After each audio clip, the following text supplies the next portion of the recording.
বৰদাই আজি ফাইনেলি সাঁতুৰিবলৈ শিকি গ'ল। খুব সুন্দৰ পৰিৱেশ। ইয়াৰ নৱজ্যোতি, তেওঁক আমি লাকুৱাৰ পৰা হায়াগনীয়া কৰি আনিছিলোঁ। মজা। এয়া আমাৰ জানদা বহি আছে। জানদাই আমাৰ আজি সম্পূৰ্ণ ইয়াত ঘূৰিবলৈ যি ব্ৰহ্মপুত্ৰ চাপৰিলৈ অনাৰ ব্যৱস্থাটো কৰি দিলে, তেওঁলৈ আমি খুব ধন্যবাদ জ্ঞাপন কৰিছোঁ। আৰু আপোনালোকে যদি ভৱিষ্যতে আহিবলৈ বিচাৰে তেওঁৰ লগত যোগাযোগ কৰিলেও হ'ব। খুব সুন্দৰ পৰিৱেশ, ইয়ালৈ আহিব পাৰে। ইয়াত সুন্দৰ চাপৰি দেখাই দিছোঁ।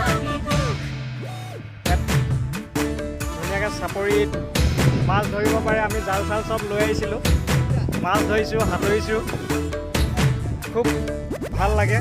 ইয়াৰ মাছসমূহ দেখাই দিছোঁ। ইয়াত আমি হাতে এই মাছবিলাক চব হাতে ধুনীয়াকৈ ধৰিছোঁ। বৰালি মাছো পাইছোঁ, ধুনীয়া ধুনীয়া কেঁকুৰা পায়।